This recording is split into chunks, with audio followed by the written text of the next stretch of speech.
Bienvenue dans Je ne suis pas fou, mais le podcast extraordinaire sur le mystère de la conscience infinie. Ouvre tes oreilles, ton cœur et tes cellules. Ici, on écoute le vivant et le subtil à travers des récits de vie, des moments de bascule et de sagesse incarnée.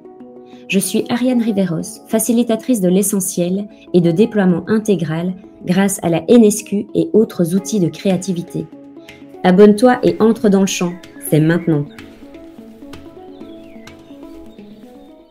Bonjour à tous et à toutes, je suis enchantée aujourd'hui de recevoir Florine Thomas, qui est animatrice de danse libre et qui va nous faire découvrir un univers passionnant, un univers dansant, un univers vibrant, un univers vivant. Je suis enchantée, Florine, de t'accueillir dans ce podcast. Bonjour. Bonjour, merci à toi. Je suis enchantée aussi d'être là. Enchantée. Et donc, tu es animatrice de danse libre, tu animes des ateliers, des groupes aussi, des groupes continus, Oui. des journées, des retraites. Et donc, tout cela, tu le fais avec tout ton cœur. J'ai eu la chance et la joie de tester un atelier de danse libre. Donc, j'ai vraiment apprécié. C'était très, très, très intéressant, très puissant. Voilà, très, très puissant. Donc voilà, n'hésitez pas à rejoindre ces ateliers. Mais aujourd'hui, tu viens pour vraiment nous partager. Donc, tu as vraiment accepté de faire ce partage. Un peu de ton parcours, donc tu vas vraiment nous raconter ce que tu as envie de raconter sur ton parcours. Moi, ce qui m'avait interpellée, c'était que tu avais vécu une expérience dite de mort imminente, même si toi, tu n'utilises pas tellement ce mot, assez jeune, vers 9 ans et demi. Enfin, tu nous raconteras ce que tu as envie de raconter, parce qu'apparemment, tu n'en parles pas beaucoup. Mais voilà, ce qui te vient, c'est sens-toi libre vraiment de te raconter cela. Et alors, d'autres éléments que tu auras envie de raconter au sujet de la conscience, des états modifiés de conscience, de ton rapport au monde, à ta vision du monde, la spiritualité et tout ça. Enfin, voilà, vraiment, sens-toi libre de commencer où tu veux commencer. Et merci beaucoup, en tout cas. Wow. Ah oui, donc c'est super ouvert et tout est possible. Il faut trouver un point d'accroche. Moi, je veux bien te poser les premières questions. Ce serait donc cette expérience de mort imminente, même si tu ne l'appelles peut-être pas comme ça. C'est toujours intéressant de voir ce qui se passait en fait avant, tu vois. Donc, est-ce que avant tes 9 ans et demi, comment tu étais, est-ce que tu viens d'une famille où on avait accès à ce genre de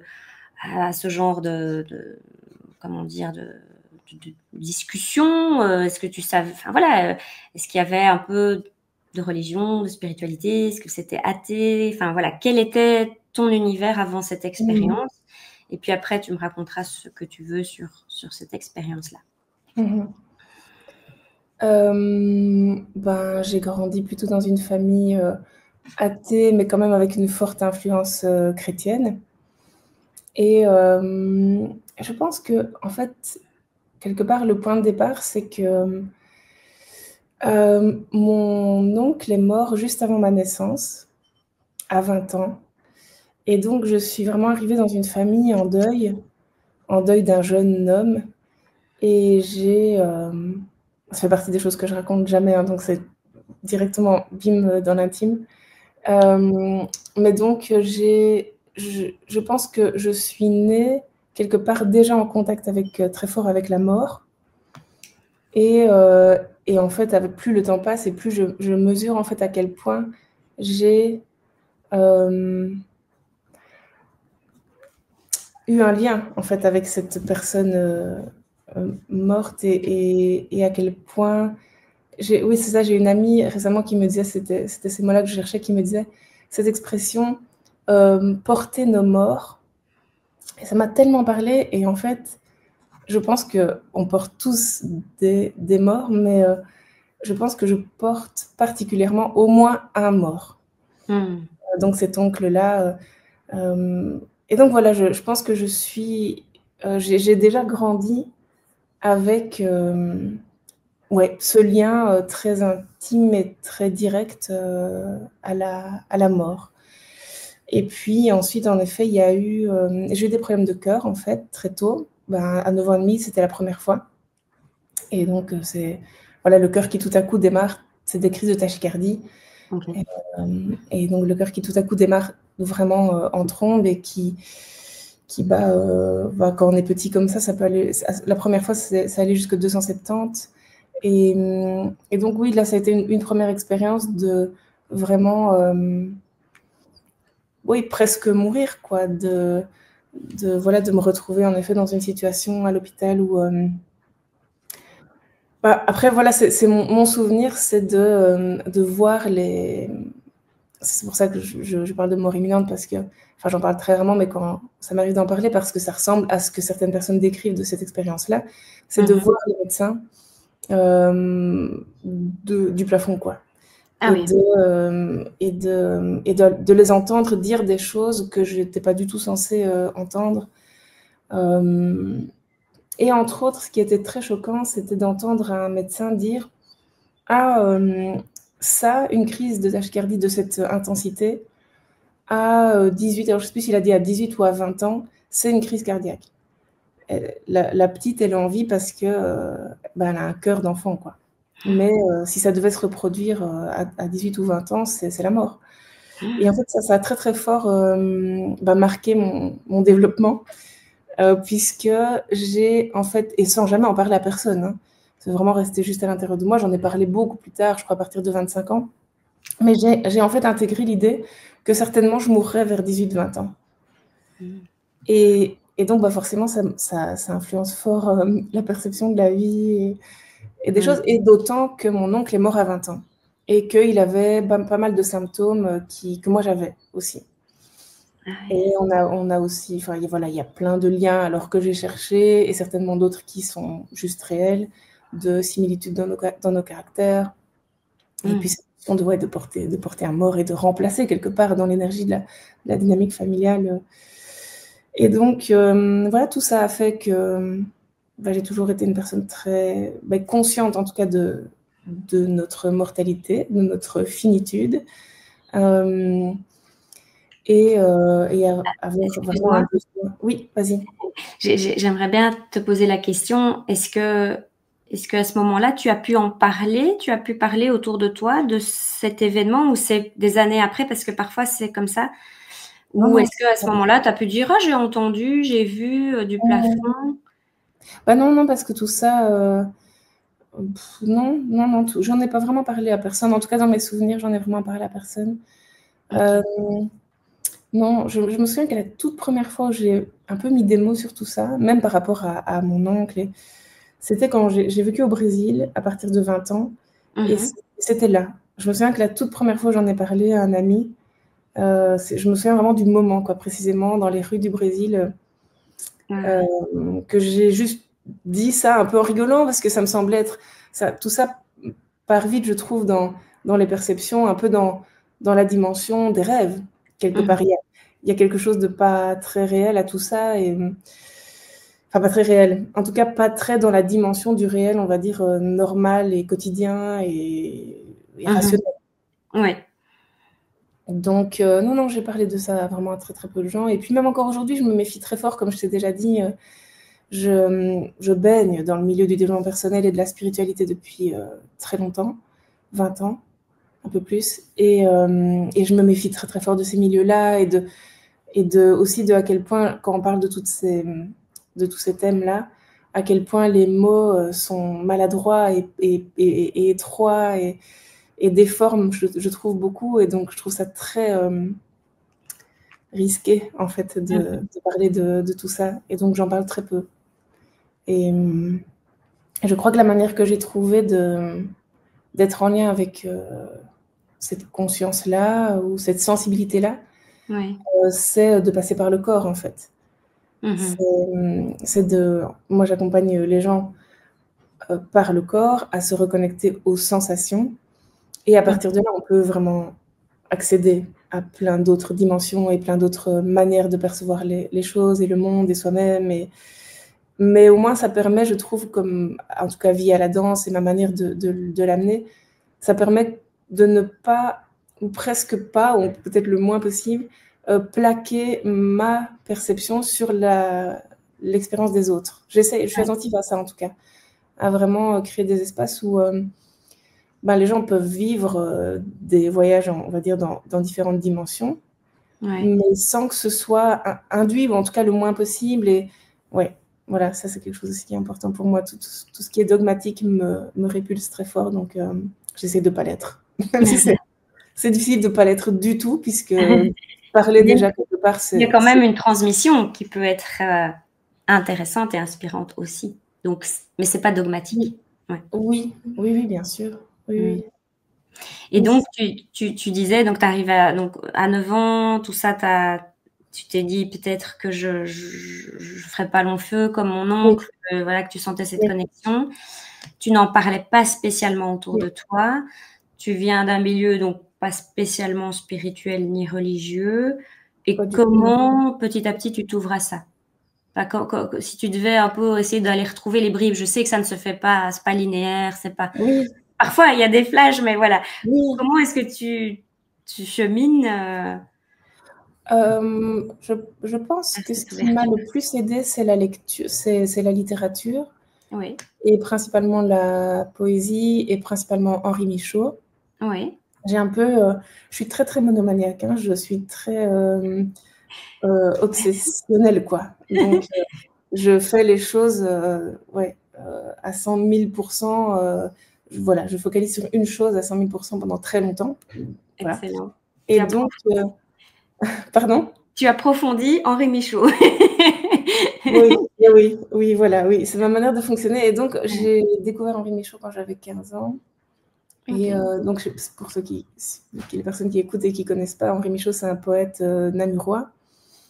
Et après, je ne sais pas comment le monde de la littérature le décrit, mais c'est pour moi un écrivain très libre qui rentre dans très peu de codes et qui a pas mal aussi écrit sous mescaline, qui a pas mal écrit dans des états de conscience modifiés et qui absolument, selon moi, c'est vraiment mon analyse toute humble, et pas du tout professionnelle, mais c'est pour moi quelqu'un qui est vraiment, qui était fasciné par le corps et l'expérience corporelle vraiment, l'expérience d'être dans un corps et aussi ça implique, en effet, tous les étages possibles d'expérience par le corps. Et donc lui, il utilisait les drogues, entre autres, mais voilà, clairement aussi la méditation, et clairement il joue avec son attention, tout ça. Et donc oui, je pense que ça a été un premier point d'ancrage et un soutien, une aide, je pense qu'en le lisant. Donc ce que j'ai fait à partir de mes 15 ans, je faisais que ça en fait. Je lisais Henri Michaud, j'allais même plus à la récré, j'allais à l'étude et je lisais Henri Michaud, j'étais une drôle d'adolescente. Et je crois que j'ai trouvé des mots en fait. J'ai trouvé et puis j'ai trouvé une autre personne qui avait l'air de vivre des choses similaires à ce que je vivais. Et donc je dirais que la poésie, la littérature, ça a été le premier, la première manière pour moi de sortir un peu ça de moi et le regarder quoi. Oui, de le partager, parce que même si c'est partagé dans un livre, ça reste un partage. Oui, tu te nourrissais de ces écrits et il y a un premier partage. C'était plus que de toi à toi, avec ces préoccupations. Ah, c'est génial. Oui, ça et l'écriture. J'ai écrit depuis que je suis toute petite, ça j'ai toujours écrit. Et donc même peut-être l'écriture est venue avant. D'abord m'exprimer dans un espace où personne m'entend quoi. Ça m'aidait. C'était un peu en mode journal intime ou? Oui, totalement. Oui. Donc la liberté, c'est un espace important pour toi, de créer des espaces de liberté. Oui. Quand j'entends la danse libre, l'écriture libre. Oui, tout à fait. Oui, et donc, tu prends conscience avec Henri Michaud, en lisant ses écrits, en étant passionné par tout ça, tu tu expérimentes dans le corps, du coup, tu commences à expérimenter des choses dans le corps ou ça arrive plus tard, ça? La danse, par exemple. La danse? Oui, quand ça arrive, la danse. Oui, alors des expériences dans le corps, j'ai l'impression que j'ai beaucoup de souvenirs de choses très, qui me semblent étranges pour un enfant. Par exemple, je me souviens quand j'étais petite, alors je ne sais pas exactement quel âge, mais très petite, que je m'endormais tous les soirs en imaginant que j'allais me réveiller le lendemain dans le corps de n'importe qui d'autre, en fait. Et donc, tous les soirs, j'imagine un scénario différent, une personne différente. Mais j'imaginais plein de choses, genre des personnes qui n'auraient pas de jambes ou des personnes très vieilles. J'imaginais vraiment des personnes très différentes de moi. Et donc, mon exercice, c'était comme si je m'entraînais pour que quand je me réveillerais dans cet autre corps-là, je sois quand même bien. Mon objectif, c'était, et donc je pense que c'est tout à fait certainement lié à cette histoire d'oncle qui est mort avant ma naissance et tout ça. À mon avis, c'était une manière aussi de me rassurer quant à la possibilité que je meure. Enfin, certainement, ça s'explique psychologiquement à tout ça, mais je me disais qu'il fallait que je puisse me sentir bien et paisible, quel que soit mon corps, quelle que soit la forme de mon corps, quelle que soit mon identité. Mais donc ça, c'était vraiment quand j'étais déjà toute petite. Donc, je pense que c'est vraiment une fascination et même une obsession de longue date, quoi, ce truc de mais vivre dans un corps humain, qu'est-ce que c'est que ça et qu'est-ce qui se passe si ça change. Et ça m'a toujours fasciné aussi à quel point ça nous influence, à quel point ça influence super fort nos perceptions et nos expériences, le corps qu'on a, comment les autres perçoivent notre corps. C'est clair.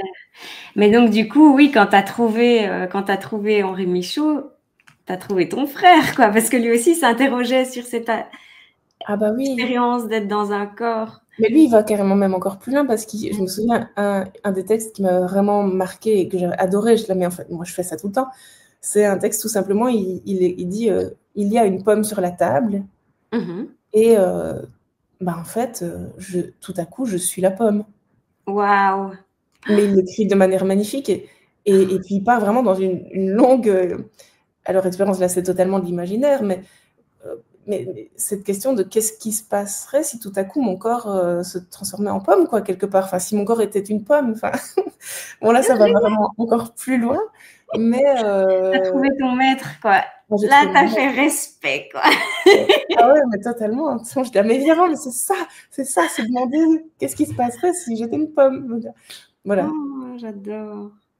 Oui, mais bon, à côté de ça, j'étais quand même une adolescente. J'ai eu quand même toute une phase où j'étais une adolescente qui avait l'air entre guillemets normale, hein, parce que dit comme ça, on peut imaginer que du coup j'étais vraiment genre tout le temps reclus. Mais bon, j'ai aussi goûté à la norme, et même fort, très fort.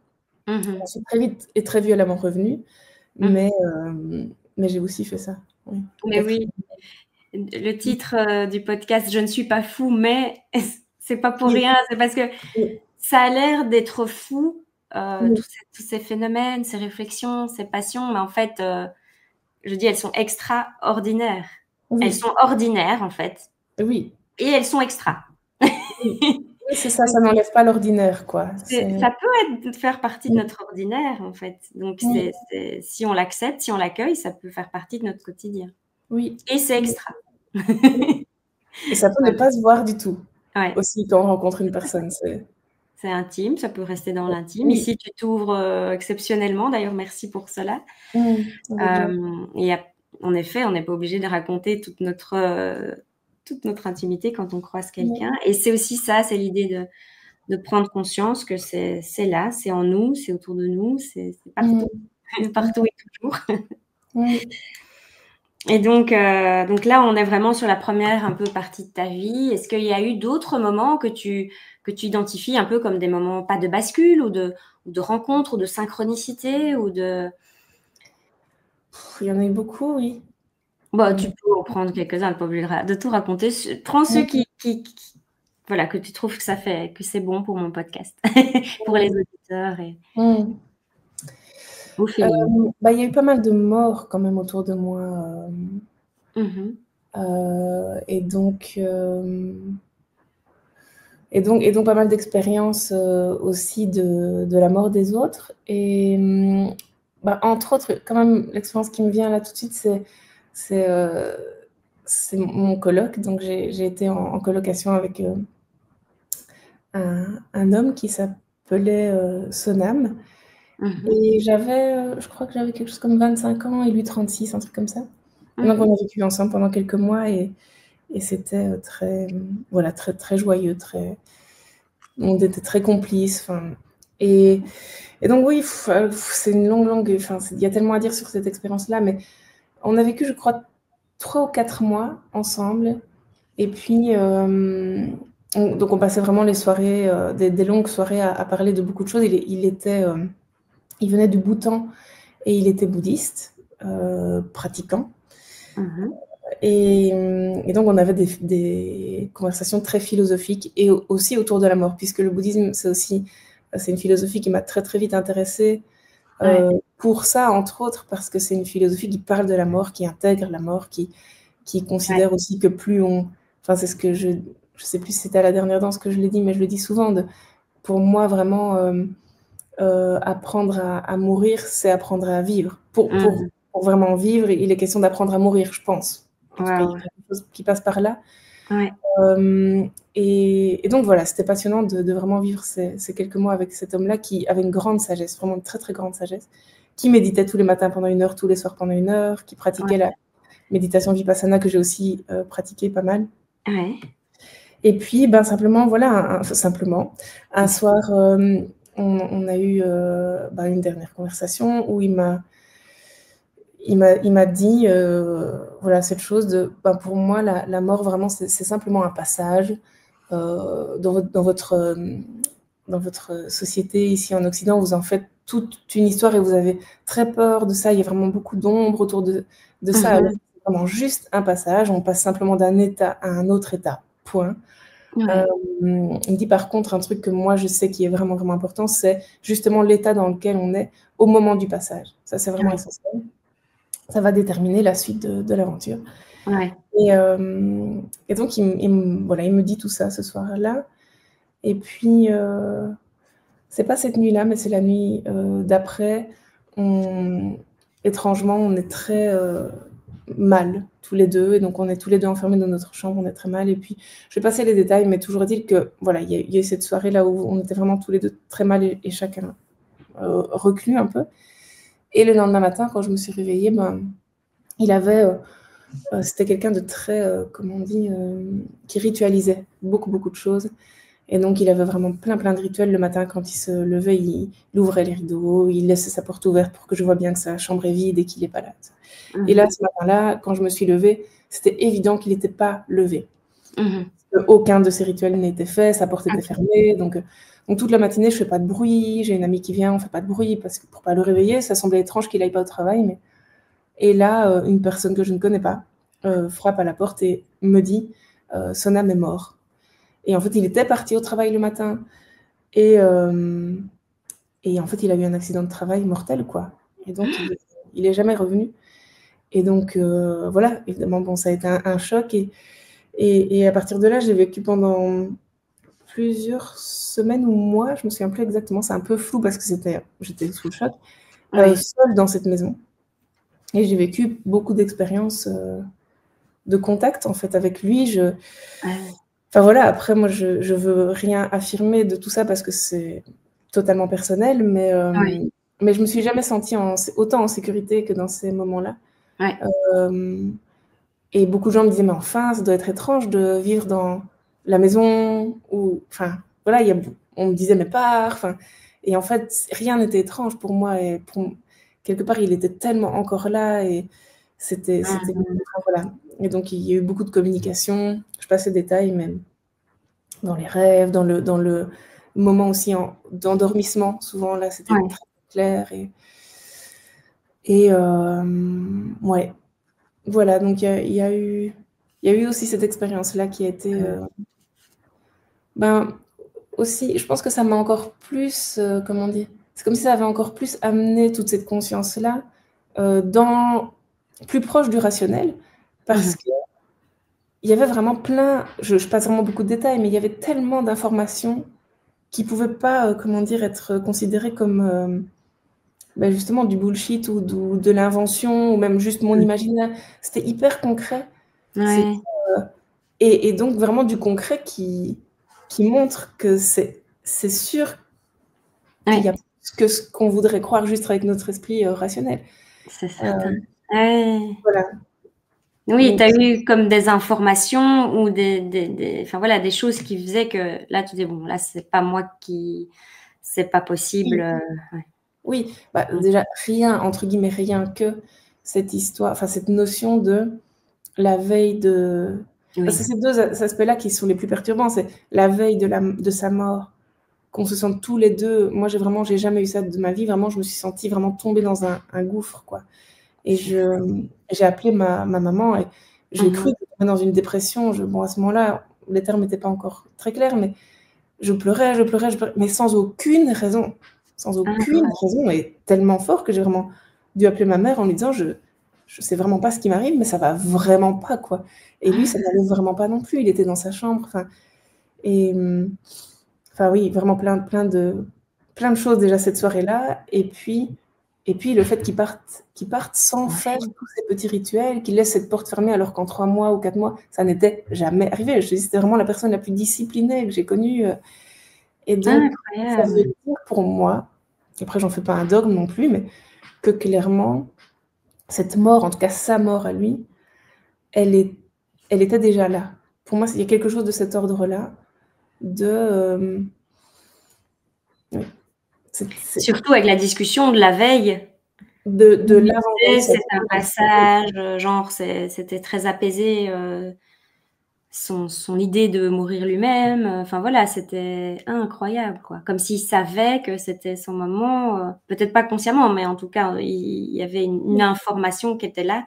Oui, Et comme il était certainement si connecté, il devait oui, avoir accès à tout ça, quoi. oui, oui, c'est Donc, ça. Oui. tu disais que tu l'avais ressenti. Donc là, c'est dans le ressenti un peu physique, comme s'il y avait une main, parce que parfois c'est des ressentis physiques, parfois c'est des ressentis Ah oui, complètement subtils. ah oui, non, mais là, dans cette période-là, vraiment, Il y il a eu faut de le tout. oui, il y a tout. Enfin, c'était une période folle. Mais je vivais dans cette maison. Pour moi, Ouais. quelque part, il était là. Enfin, donc on a eu des longues conversations encore. Enfin, je veux dire, Ah, oui, génial.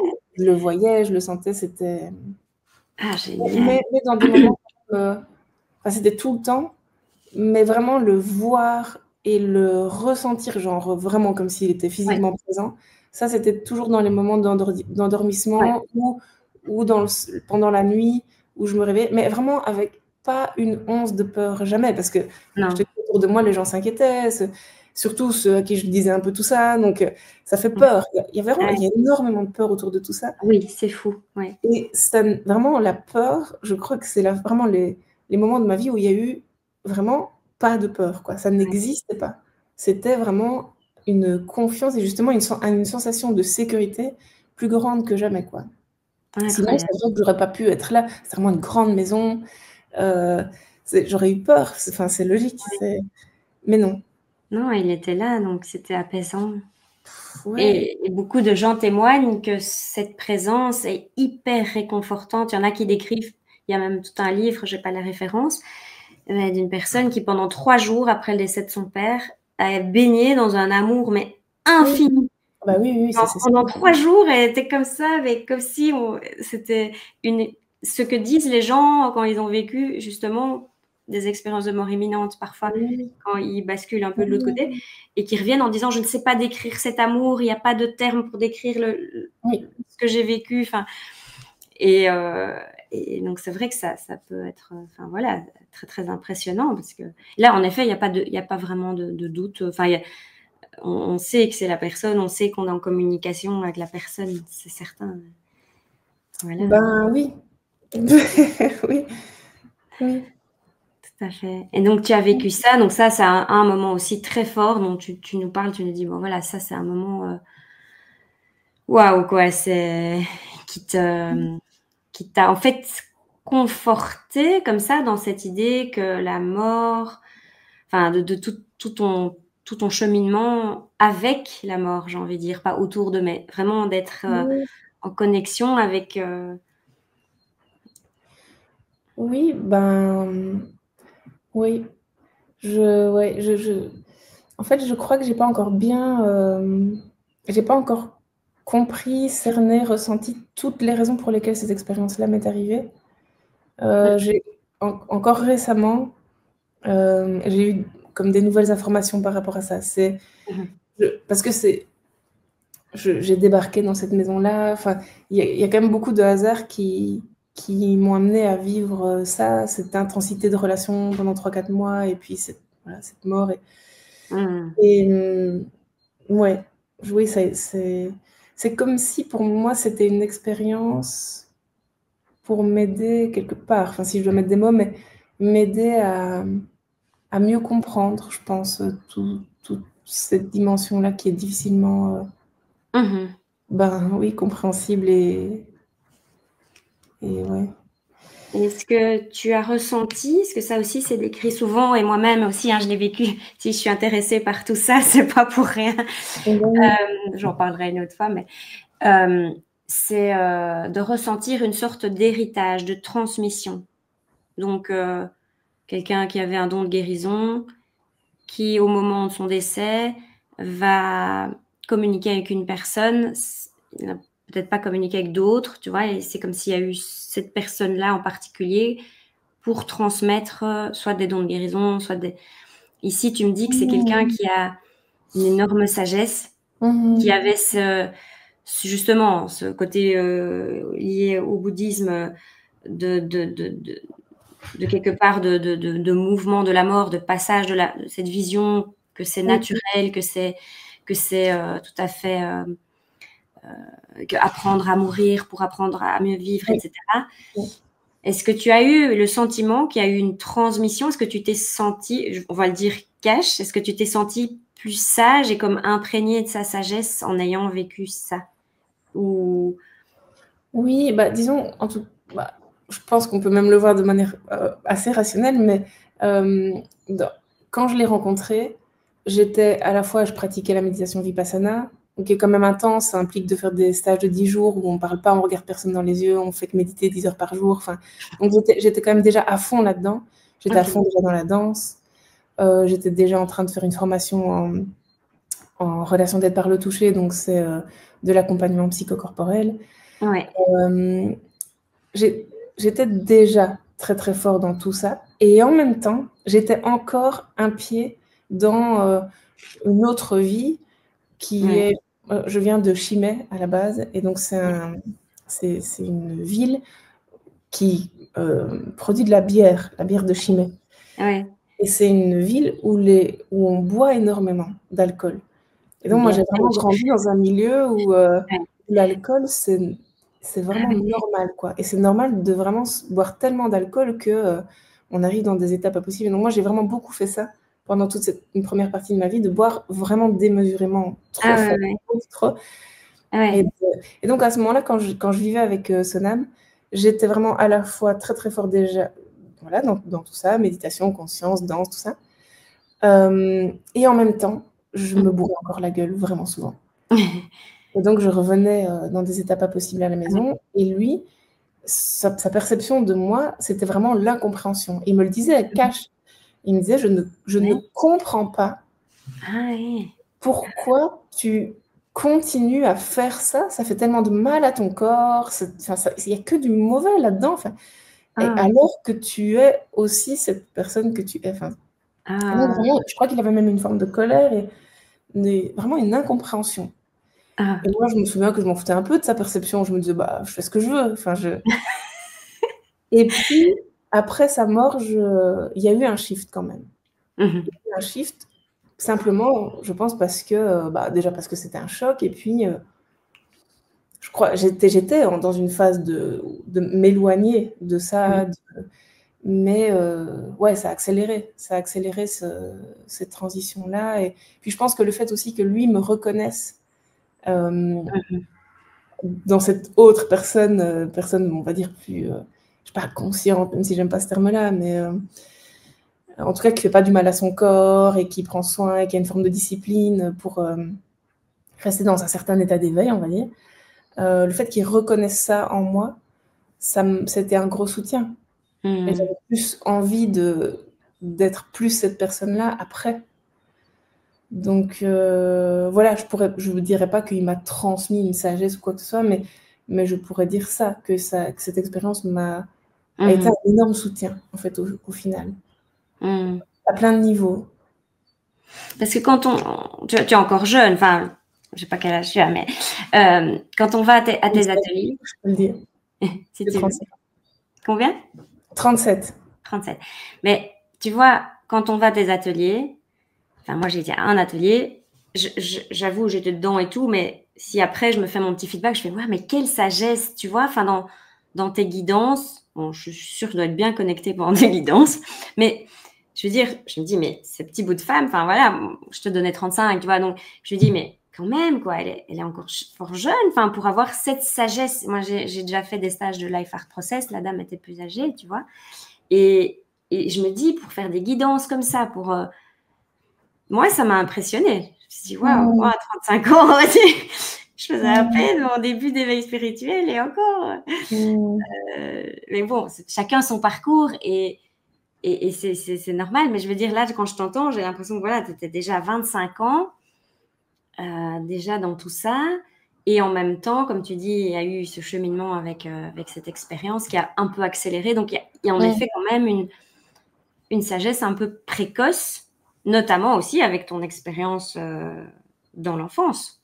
Oui, moi je pense que c'est surtout ça. Ouais. Je pense que c'est surtout ça. Moi je pense que mon explication rationnelle, à nouveau, de ma manière d'être et depuis très longtemps, et ce que tu peux certainement appeler sagesse que tu as perçue dans ma guidance, je pense que ça s'explique très rationnellement et que c'est vraiment simplement la conscience de la mortalité, de notre mortalité, du fait qu'on est vraiment des êtres temporels, quoi, et que ça s'arrête, et aussi que ça peut vraiment s'arrêter à tout moment.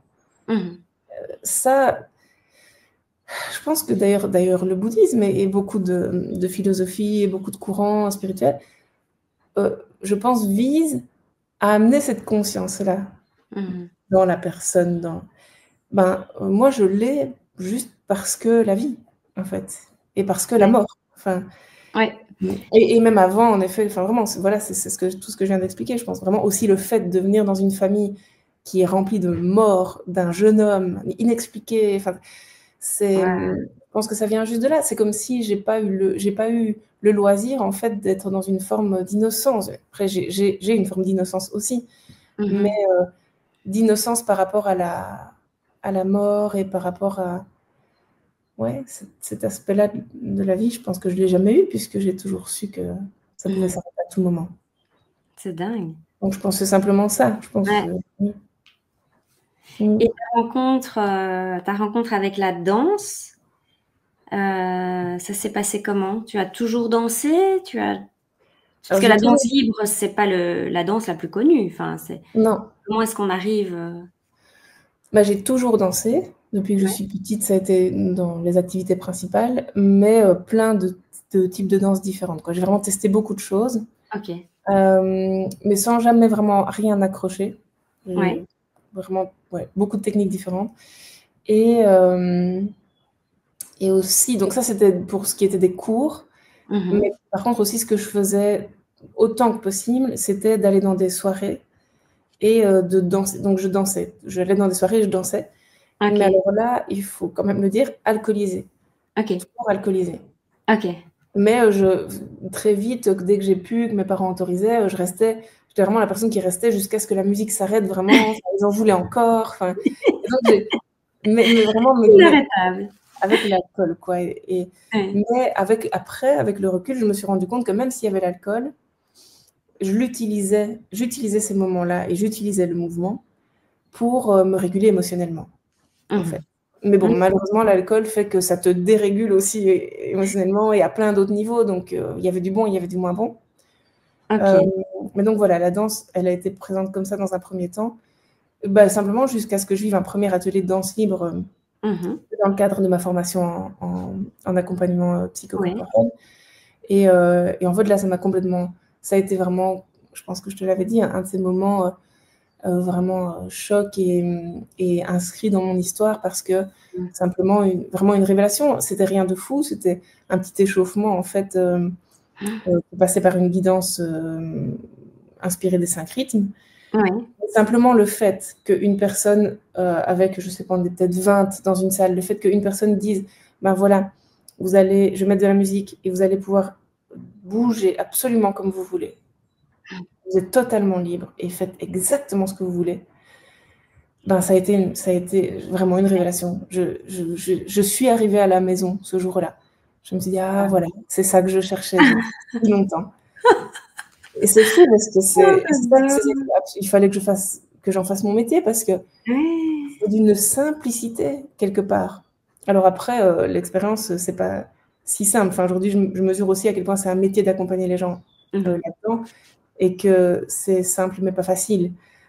Et que si on veut que l'expérience soit vraiment profonde et que ça touche vraiment à plein d'aspects émotionnels et psychologiques et autres aussi, ça demande beaucoup de savoir-faire. Mais en soi, quand même, c'est simple. C'est se donner l'autorisation de bouger comme ça vient dans un espace avec des gens. C'est quand même important aussi qu'il y ait la notion avec des gens. Et donc voilà. Donc là, ça a été vraiment une révélation. Je devais avoir 23 ans, un truc comme ça. 22. Ah oui. Et Donc tu voilà. as commencé fort jeune, quoi, ouais. Ouais. Parce que c'est pas que spécialement connu, la danse libre. Moi, ça fait que quelques années que j'entends parler de ça et Ben non. ouais, tu vois? Non, non, non, non. Oui, c'est Ouais. ça. Mais ça continue de me surprendre à quel point c'est pas connu. Et pour moi, il y a un énorme travail à faire. Enfin, moi, je sens que j'ai un énorme travail à faire à cet endroit-là de faire connaître parce qu'à nouveau, comme je suis en train de le dire, c'est super simple. C'est super simple et ça change tout. Moi, ça a vraiment tout changé. Tout changé parce qu'il y a, en effet, danser alcoolisé dans des soirées, c'est une chose. Mais danser non alcoolisé, ça, c'est vraiment une toute autre chose parce qu'on est face vraiment à soi. Et en fait, toutes les portes qu'on ouvre, j'aime bien cette image-là, on ouvre des portes de liberté, en fait. Mais ça se fait petit à petit. C'est un chemin infini, je pense. À chaque fois qu'on danse librement, qu'on se permet cette expérience-là, on ouvre des portes de liberté. Mais comme on le fait consciemment, comme on le fait voilà, sans alcool et on ne prend jamais de drogue ou quoi que ce soit, enfin, dans ma manière de le vivre et de le guider, c'est comme ça. C'est des modifications, c'est des transformations qui restent. Parce que j'ai aussi pas mal pris de l'ayahuasca principalement de l'ayahuasca. Et c'est des expériences très intéressantes. J'ai expérimenté aussi le fait de mourir sous ayahuasca. C'était génial, il y a plein de choses à dire sur ça. Mais les psychédéliques, pour moi, le problème, c'est que la modification chimique de l'état de notre corps, de notre cerveau, nous amène, bim, très vite, très loin, dans des endroits où, en fait, on n'est pas capable d'aller hors modification chimique, quoi. Et donc, c'est chouette parce que ça ouvre des fenêtres comme ça d'un coup qui font que on sait que ça existe, on le sait, on l'a expérimenté, mais ça n'empêche qu'après on revient dans notre état, on va dire normal, et que le chemin, si on ne le fait pas soit est dans un état de conscience normal, je ne sais pas comment dire, ça ne s'inscrit pas. Pour moi, il est question d'apprendre à vraiment monter une marche après l'autre. Et soi-même, la notion d'autonomie aussi est très, très importante pour moi. Et c'est pour ça que la danse libre me plaît aussi autant, parce que c'est une pratique qui transforme et qui transforme quand même avec une très, très grande autonomie. Alors, il y a quand même l'aspect cadre, il y a quand même évidemment l'aspect guidance, il y a l'aspect musique, il y a tout un tas de choses qui sont mises en place. Mais après, la personne, c'est quand même fort, elle, toute seule, qui va permettre le mouvement, qui va permettre à l'attention d'être dans les sensations, d'être dans l'espace, d'être dans les émotions. C'est un chemin qui peut du coup aussi ne pas être facile, parce que ça demande beaucoup de volonté, ça demande beaucoup de capacité de focalisation. Mais en même temps, c'est un chemin qui change vraiment les choses et les changements sont inscrits, quoi, et ont un impact vraiment, dans la vie. Génial. Donc, le corps, la liberté, c'est toutes tes passions, quoi. Ouais, Réunies dans cette activité, quoi, qui est quand même... Et l'aspect aussi, et on peut peut-être clôturer avec ça, vu que j'essaye de garder un certain format, il y a aussi l'aspect du collectif qui est important dans cette pratique. Et donc, comment est-ce que toi, d'où te vient cet intérêt ou cette prise de conscience que le collectif va faire? Ce côté un peu je te vois, tu vois, on se voit, Je suis enfin, vue. oui, je suis vue, tu vois? Oui. Ben ça, c'est quelque chose qui est arrivé, donc ça fait 10 ans que j'ai créé la pratique Anima. Et au début, il n'y avait pas tellement cette dimension-là. C'est vraiment après quelques années que c'est apparu. Et je pense, il y a beaucoup de choses à dire sur ce sujet-là, mais je pense que pour pouvoir vraiment expérimenter consciemment et pleinement le collectif, il faut quand même déjà un minimum de connaissance de soi. Je pense que c'est pour ça que j'ai l'impression que moi, avec ma pratique, j'amène les gens à d'abord quand même être dans un temps où on est vraiment pleinement avec soi. Ouais. Parce que je vois beaucoup de pratiques et même d'organismes et d'associations, enfin, qui amènent les gens à expérimenter le collectif. Et je trouve que plein d'individus qui sont très peu conscients d'eux-mêmes, qui se rassemblent, ça peut difficilement donner des choses très, très intéressantes et très belles, enfin, ou des grands changements. J'ai l'impression qu'il faut quand même un minimum, voilà, de connaissance de soi. Donc ça passe pour moi quand même d'abord par là. Et en même temps, je pense que dans le milieu à nouveau du développement personnel et de la spiritualité, il y a un enfermement. Il y a un enfermement individualiste, en fait. Et ça, quand j'en ai pris conscience, parce que j'étais dedans aussi, clairement, enfin, dans la thérapie aussi, tout ce qui est thérapie individuelle et dans toute ma formation, ça, c'est toutes des approches qui sont centrées sur l'individu, en fait. Et en fait, bah, c'est hyper problématique. C'est hyper problématique de la même manière que ça l'est dans la société tout entière. On est dans une société individualiste et bon, voilà, je ne vais pas faire une analyse sociopolitique ou culturelle, mais c'est hyper problématique pour plein de raisons que je pense que tout le monde peut bien imaginer. Mais donc voilà, donc pour moi, c'est important d'amener aussi la conscience qu'on n'est pas seul, en fait, qu'on n'est pas seul et qu'on ne vit pas les choses seul et qu'on ne vit pas tout ce qui se passe aussi au niveau de la société, on ne le vit pas seul, on le vit vraiment en tant que corps collectif. Et la question du corps collectif, je trouve, est vraiment passionnante. Et donc voilà, de la même manière que notre corps individuel est en effet marqué par les blessures, par les traumas, il est aussi porteur de tout plein de ressources, de tout plein de forces. Et donc le corps collectif, c'est pareil. Donc aussi pour ça, c'est très intéressant de se relier au corps collectif, au corps groupe, pour puiser des ressources et des forces et des intelligences qu'on n'a pas en tant qu'individu, en fait, simplement. Tout à fait. Donc voilà. Et donc quand on le vit dans la danse, c'est particulièrement fort parce qu'on peut, alors avec un peu de pratique, je pense que ça demande peut-être un peu de pratique et aussi ça dépend de où on est, hein, par rapport, il y a des gens qui arrivent et au début sont tellement pas du tout à l'aise avec la relation et qui doivent d'abord, pendant de nombreuses séances, être juste avec eux-mêmes et c'est tout à fait ok, on n'oblige jamais à rien. Mais quand on est mûr pour ça, quand on est prêt, vraiment vivre le collectif par la danse et par le corps, c'est tellement beau, c'est tellement fort, c'est tellement... Ouais. C'est puissant, c'est ce que je disais en début d'émission. Je disais que c'était vraiment puissant. Moi, c'est vraiment ce que j'ai personnellement, le collectif, c'est un peu mon dada. Donc, j'ai plongé dedans quand tu as invité. Et je ressentais en fait vraiment ce côté, je vous accueille, on est les mêmes. Enfin, voilà, vos douleurs, mes douleurs, je les accueille. Enfin, et donc, en fait, c'est plus facile quand on accueille chez l'autre sa vulnérabilité, parce que quelqu'un se sent mal d'avoir fait quelque chose, on dit mais c'est pas grave, t'inquiète pas, tu vois, on va le faire plus facilement pour quelqu'un d'autre que pour soi, plus facilement pardonner. Et en fait, quand on se rend compte que on est complètement interconnectés et que plus on peut aimer l'autre, plus on peut s'aimer soi-même et inversement et aimer le collectif aussi. Et en fait, il y a ce côté, c'est super puissant parce que c'est pas juste une addition d'individus, c'est explosif, quoi.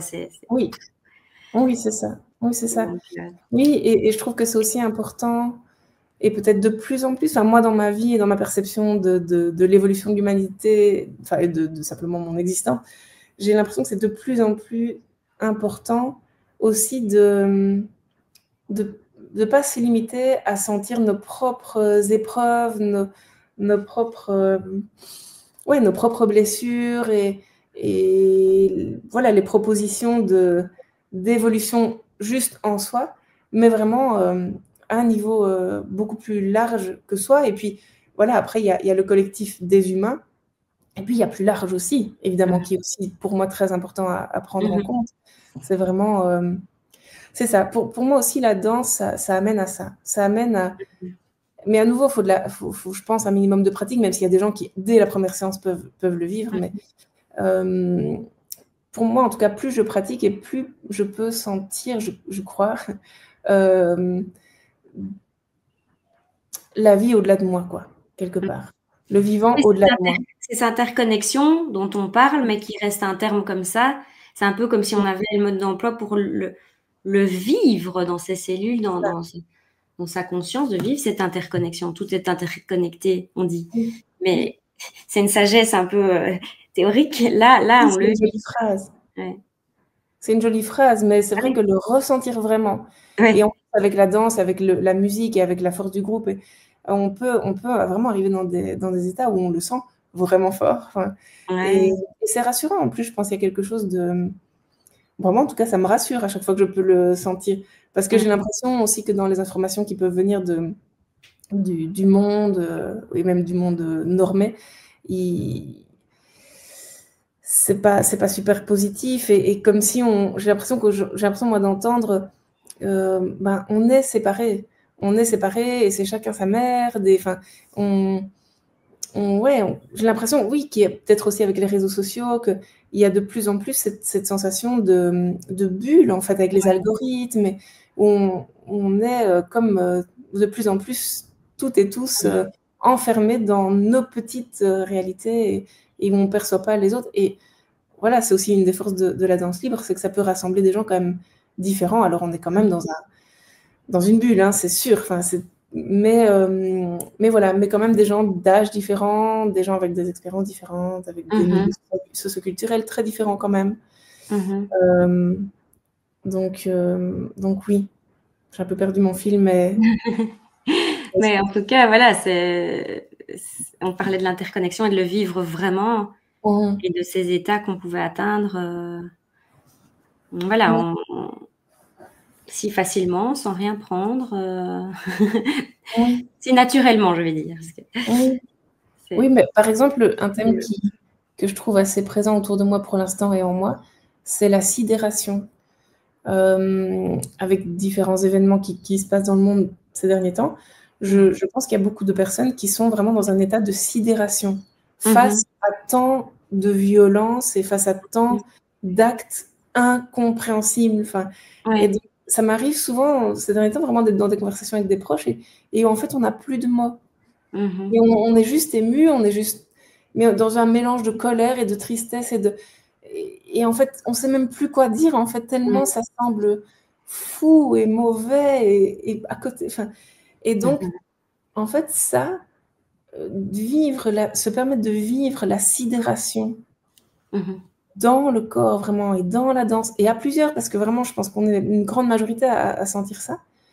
Waouh, ça fait du bien, en fait. Juste de pouvoir l'exprimer, de ne pas garder ça comme ça, figé.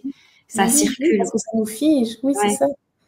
Ça nous fige, alors que peut-être ce serait bien justement qu'on soit en mouvement et qu'on agisse de plein de manières différentes. Mais oui. Génial. Ben, merci beaucoup. Je te remercie énormément. Je remets ton site internet, comme ça il est Merci. bien sous les yeux. Ce sera dans la description, évidemment. Voilà, c'est un endroit où on peut retrouver ton actualité. Voilà, peut-être qu'on peut aussi retrouver tes réseaux. C'est voilà, Oui, c'est un peu un carrefour oui, c'est ça. intemporel. Comme ça, si des gens découvrent cette vidéo dans 2 ans, voilà, il y Oui, aura toujours quelque chose à cet endroit-là. Et voilà. Et sinon, il y a évidemment. Donc, c'est en Belgique principalement, ou tu fais aussi parfois donc, dans tes journées, tes retraites, ou en France? non, non, pour l'instant, c'est en Belgique Oui. intégralement. Ok. Il y a juste les danses en ligne qui vont recommencer, donc ça, du coup, c'est accessible à toutes Ah, les génial. personnes francophones. Ouais. Ah, ça c'est bon à savoir. Ok, donc Ce sera sur le super. site aussi. Parce que sur YouTube, ça voyage hein, Ah dans oui, la oui, oui, francophonie. oui. Oui, Donc oui, oui. voilà. Oui, les danses en ligne vont redémarrer. Génial. Ça, Ouais. je ne savais pas, donc je suis contente de le savoir. Et en tout cas, je te remercie vraiment, vraiment du fond du cœur d'avoir ouvert cet espace libre d'expression. Et voilà, tu as pu témoigner vraiment de toutes ces richesses. C'est super intéressant. Et voilà, je te remercie vraiment encore une fois. Merci, merci du fond du cœur. Et j'espère que ça aura pu inspirer plus d'une personne. J'en suis convaincue. Bah, merci beaucoup à toi d'ouvrir cet espace. C'est Merci. précieux. À plus. À bientôt. Salut. Merci d'avoir écouté ce podcast. Et si tu l'as apprécié, abonne-toi, commente et partage. À bientôt pour d'autres témoignages.